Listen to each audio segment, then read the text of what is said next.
All right, so this is an introductory video to what I'm doing with this channel, Handyman at the Movies. What I wanted to do is just share my affinity for film and film history and do it from kind of a blue-collar perspective. This is a channel for everybody, and I also like to think that us blue-collar people aren't below recognizing art. But also can maybe see when the emperor doesn't have any clothes. So we'll talk about that. We'll go back and forth on it. As a good way to introduce myself, I love lists. I know they're ridiculous. I know they don't really mean anything, and it's putting one piece of art above another piece of art is kind of a frustrating and, in a sense, self-defeating exercise, but we're going to do it anyway because it's fun. So I wanted to start off by giving you my top 10 favorite movies, and I wrote it down on a piece of paper so that I wouldn't forget.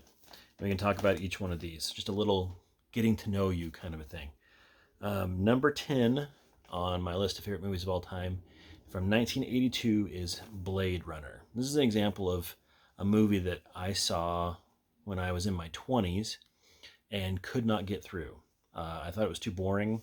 It's very lethargic is how I saw it. But it has really grown on me over the years. And this is a good excuse to talk about film restoration. One of the most interesting stories in film restoration, and maybe we'll go into it in its own video later on, is how Blade Runner was restored. And a guy named Charles, I'm going to say it wrong, but it's like Charles de Lauzirika is the guy who's responsible for leading the team that restored it and did all the background stuff. A legend. He liked one of my comments one time on a Facebook thing, which was like the highlight of my month. Anyway, so he was able to find a lot of the original elements which were actually set to be scrapped. They were going to be thrown away. And because somebody didn't sign an order or something, that didn't happen. And just because they made a mistake on a piece of paper, we have original elements that they used to restore the film and put it out on 4K. I actually had the privilege of seeing this in a theater in the 4K restored version, and it was wonderful. It's a very hypnotic movie. It's not a movie that has a driving plot. It's a very simple plot, but I love the world. It's the rain-drenched cyberpunk future that it presents is just one of my favorite places to be. So some people talk about Lord of the Rings, like I just want to be in that world. That's how I am with Blade Runner. I just want to exist in Ridley Scott's version of 2019 Los Angeles. So Blade Runner, and do I have a favorite version of that? I was introduced, the one I first loved was the final cut. I like the color timing on the director's cut. I wish we had that on 4K. So yeah, director's cut, final cut. I also have kind of an affection for the work print because it's this kind of grimy, scratched up. Feels like that's appropriate for that movie. So I don't hate the theatrical cut, but it's not my favorite. So there you go. Blade Runner, number 10. Number 9 is The Silence of the Lambs. It's probably my second favorite police procedural. We'll get to my first favorite a little bit more up the list. I love that it mixes gothic horror with a really fun, engaging police procedural. The performances all around, you don't need me to tell you, the performances are amazing. Anthony Hopkins, but I think because Anthony Hopkins is such a flashy character with Hannibal Lecter, that Jodie Foster gets overlooked. And Jodie Foster is what makes that movie work for me.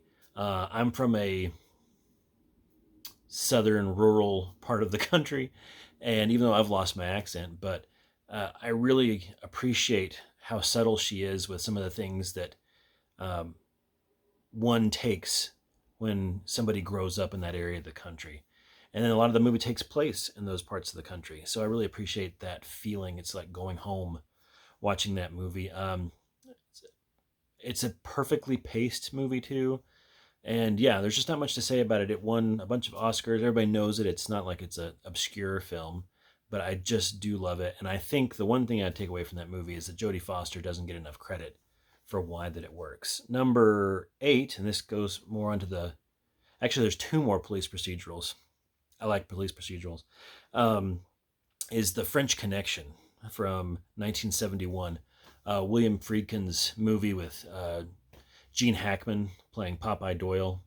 I love the world of a movie. So, like, this is another one where it's kind of like Blade Runner, but it's not the future, it's the past. And you can feel early morning 1970s New York, in this movie.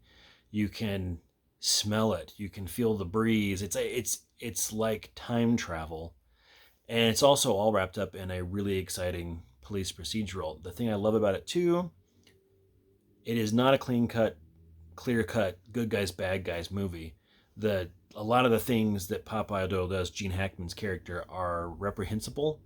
A lot of the ideas and behaviors he participates in are awful, and I think it's important to show that that's really the way it was and maybe still can be. We don't help ourselves by closing our eyes to those things, and yes, that is a shot at the censorship that happened with this movie. I still have the Blu-ray of it, so I don't have a censored version, but I remember I went to watch it on the Criterion channel and it was censored, and that's so missing the point of this movie. But anyway, the controversy aside, it's a great movie. It's a very entertaining movie. It's a hard-hitting movie. Of course, there's the very famous elevated train versus car chase, which is wonderful and nail-biting. But I particularly love the end of the film. I won't ruin it if you haven't seen it, but it doesn't spoon-feed you. You kind of have to decide it's a choose-your-own-adventure ending, but it's still a very downbeat one. And so, yeah, Roy Scheider, Gene Hackman, William Friedkin's masterpiece, The French Connection. Also won Best Picture. I think that's 2 Best Picture winners. Number 7 is a movie, we're getting much older here, 1949's The Third Man. The Third Man reunites the 2 main people from Citizen Kane, Orson Welles and Joseph Cotten. They play, of course, very different characters, and it is a post-war, takes place in Vienna after World War II, and Orson Welles' character was friends with Joseph Cotten in college. He's a writer. Joseph Cotten's character is a writer, and he goes out to work for Orson Welles in Vienna because he can't find a job. And when he gets there, Orson Welles' character has died. And so he's trying to put together the pieces of what happened. My friend, I loved him. He was great. He brought me out for a job. We were going to do some amazing things, and I get here and he's already dead. And so I won't say any more than that, but speaking again of photography, this might be the best looking, or at least my favorite looking movie of all time. The way they use Vienna after it has been bombed to death in World War II, you can't build those kinds of sets. You just have to use what you find there. Also, a really wonderful sense of humor. Trevor Howard, a British actor, plays a really, really funny British military police officer in the film. It's a mystery. It's a film noir, very early kind of example of that. It's funny. It has some romance, amazing photography. You really can't go wrong. The Third Man from 1949. Okay, and then we're going on to, number 6 on the list, I believe. Yeah, this is easily the newest movie on the list, and it is Zodiac from 2007. It's David Fincher's movie about the Zodiac Killer in the 60s and 70s, and then the movie even goes into the 80s and the 90s. It is a crime epic told from the perspective of a cop, played wonderfully by Mark Ruffalo, and then you also have the journalistic point of view, and you have, that's really the other 2 halves of it, is the journalists that are following the case as well. And I love the fact that this movie pays attention to so much detail. This is the highest ranking, this is my favorite police procedural, because it is obsessed with detail.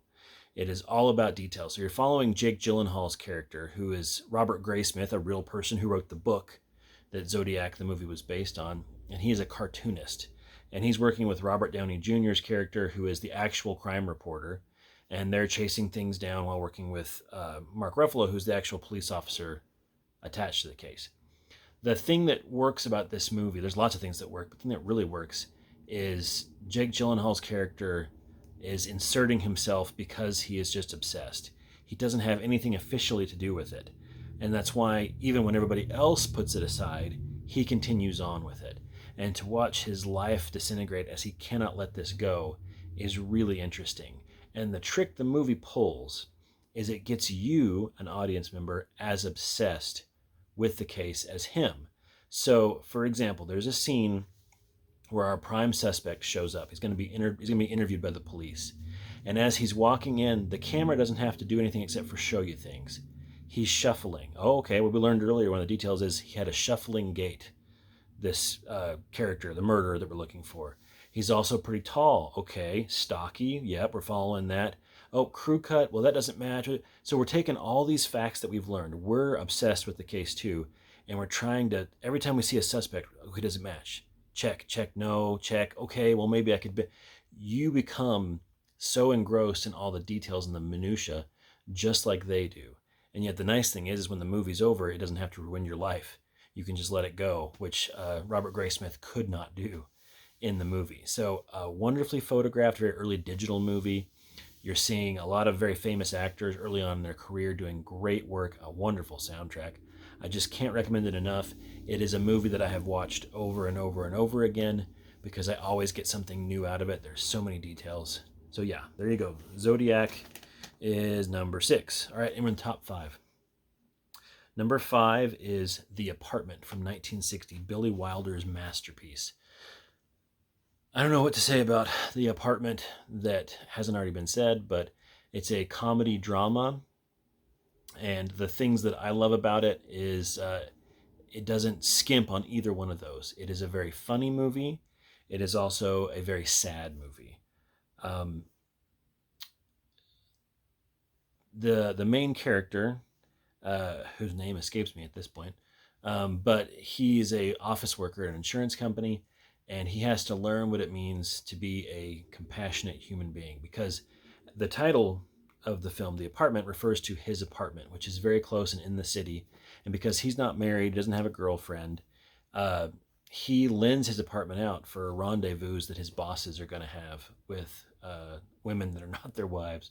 It's actually kind of a daring premise for a movie in 1960. And he has to learn to stand up to these people and also, in doing so, become a real man. Big takeaway from this is his neighbor, Dr. Dreyfus, who is a wonderfully funny character, but also teaches him the meaning of being a mensch, is what they call it, a human being, finding value in other people and not letting your climb up the corporate ladder get in the way of really seeing other people and doing what's right by them. I'm making it sound stuffy. It's not stuffy. It's funny. Like I said, it's very engaging. It's very sad. Big shout out to the widescreen black and white photography. You don't see a lot of widescreen black and white because as widescreen came in, black and white went out the other door.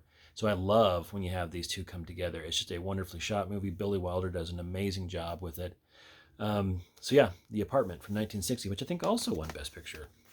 A lot of Best Picture winners. I didn't even think about that. Number 4 from 1959, Anatomy of a Murder. This is a Otto Preminger film that stars Jimmy Stewart, who is my favorite on-screen actor. It is the true story of a case of murder that was defended by Jimmy Stewart's character, and the real lawyer in real life wrote a book about the case, and then that book was adapted by Otto Preminger into this film. It is, again, it's not a police procedural, but it is a courtroom drama procedural. You learn all about, they go and they have to find cases in the law that they can cite as precedent. It doesn't skip over the quote-unquote boring parts of a law case or a courtroom drama. It shows all the things that the lawyers have to do. What wins the case at the end is the legwork, the very simple day-to-day stuff, going and interviewing people, no matter how they may not be connected, but we'll just see. And all that work that goes into reading every law book.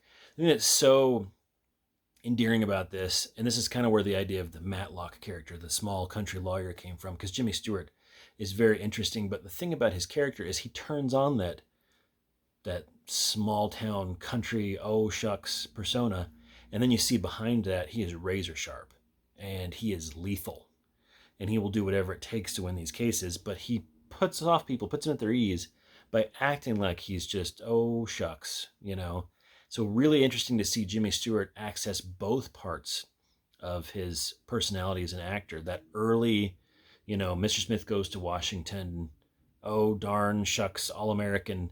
He uses that as a mask in this, and then you see the darker stuff that he brought to his Anthony Mann westerns. Underneath that, both are in this role.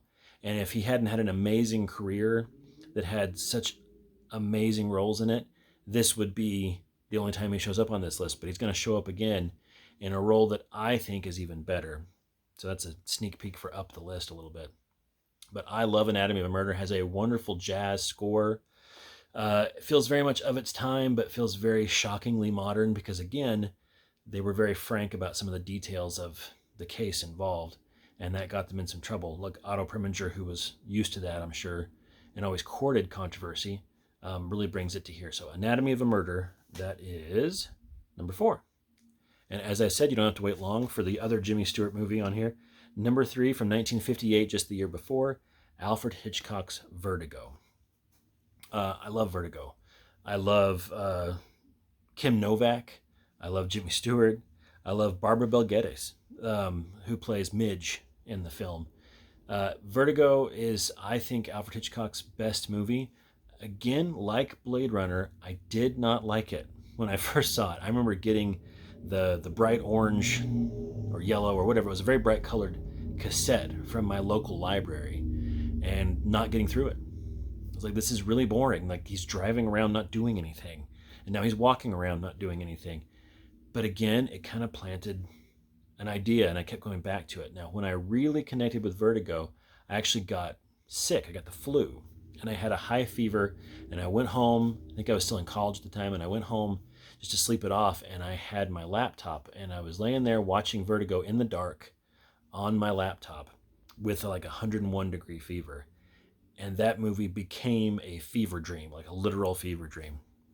The images became very vivid, and the ideas became more disturbing and more, it really seeped its way into my consciousness. And ever since then, I've loved to revisit it. It's a movie I love to show people who know nothing about it. And then when you get to the shocking ending, which again, I won't reveal, people's responses. I've had people so angry that I showed them this movie that they're angry at me for days afterwards. And I've had some people love it so much that it becomes one of their favorite films. So it's a real litmus test for where you're at as a person when you watch the movie. I love it. Some people hate it. I do want to make specific mention of the VistaVision photography by Robert Burks.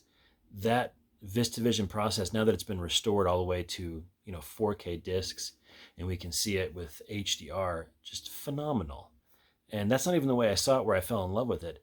That's one of the great things about living in this era is you can fall in love with a movie in a lesser quote-unquote restoration or version, and then as they keep restoring these things and bringing them back, they bring them new life, and I get to appreciate them all over again. So I love Vertigo. It's a movie that hypnotizes you. It's a movie you have to give yourself over to, and whether you love it or hate it, I understand. We're getting into the top 2 now. Okay, here we go. Number 2 from 1975, we have Stanley Kubrick's Barry Lyndon. Not to belabor a point, but this also was just like Blade Runner and Vertigo. I could not get through this movie originally. I had the old Warner Brothers DVD, I think it was a snapper case, and boring. Boring as all get out when I was younger. The older I got, though, not only did I fall in love, and everybody talks about the cinematography, and I do not want to undersell the cinematography. It is phenomenal. Those combinations of, I think Francis Ford Coppola said that cinema is just sound and images put together and what that creates in a person. I'm sure I'm butchering that. No better example in the world. Maybe my number 1, but very few examples in the world better than Barry Lyndon. The musical score with the amazing photography, it's stirring. There's no other word for it. It moves something inside me when I watch it, and it could be just those images and just that music, and it would stir something, but I don't want to sell this movie short. I love the story, and I love the characters, and I know a lot of people, and I will say this, in Roger Ebert's Great Movies essay about this, I disagree with him. He's the master, and I love I've got several of his books over here. I love Roger Ebert, but I don't agree with his take on Barry Lyndon. He says we have a character that is deliberately somebody we don't care about, and Kubrick's trying to get us to be involved without caring about the main character. I do care about the main character. The thing that's so wonderful about Stanley Kubrick is he sees people sometimes very harshly, but I think he sees us very clearly. That all of us have fundamental flaws and some virtues. There are moments in Barry Lyndon when Ryan O'Neal uh, puts forth some real heartbreak when it comes to his son and the relationship he has with his son, how tender that is. So there's positives in these people. There's a lot of negatives in these people. It all comes forth. It's humanity. And I don't think he doesn't care about his characters. I think he sees them clearly. I think a lot of us see ourselves in a very rose-colored way, and then sometimes we see ourselves very harshly. I think Kubrick sees people clearly and how we're very flawed. We're marred and marked by violence, no matter how politely it's put forward. And that's a big thing in Barry Lyndon is there's horrific violence and it's always dressed up. And the, very polite, oh, this is how we do things, the social mores of the time, it's still horrible. In fact, it's worse in some ways when you dress it up. There's a lot going on in Barry Lyndon. And it's not just about the amazing cinematography and the music. It's about how we are as people. And at the end, there's a quote, and I don't know who wrote the quote, and again, I won't spoil it, but it always makes me get lost in thought after I watch Barry Lyndon, how short our lives are, how we come and go, and we're important to a few people for a little bit, and then it's over. And I don't think it's a pessimistic message. So anyway, there you go. I'm going to get lost in it, but my number 2 movie of all time, Barry Lyndon. And now, number 1, my absolute favorite movie of all time. If you put a gun to my head, this is the one I have to say. And it's from 1948. It is Powell and Pressburger's masterpiece, The Red Shoes. I never thought, I'm not a big ballet person. I don't know if I've ever seen a live ballet. I never thought that a movie about dance or ballet would be my favorite film of all time. But it is, because it's so much more than that. It's about creativity in general. It's about what do we choose to do with our lives. And as a person who has chosen to put his life into very blue-collar, everyday stuff and to have a family and to do all these things and to not do anything creative, it is really interesting to watch people's lives when they do choose to give up everything for creativity. That's what the movie's about. It's about a ballet dancer and a young composer who are working for a really, really demanding ballet impresario, and what happens to their lives as they join this ballet company. And eventually they do put on a ballet called The Red Shoes, which is all about, in its thematic elements, it's all about dying for art. And is that worth it? Is that something we should be doing?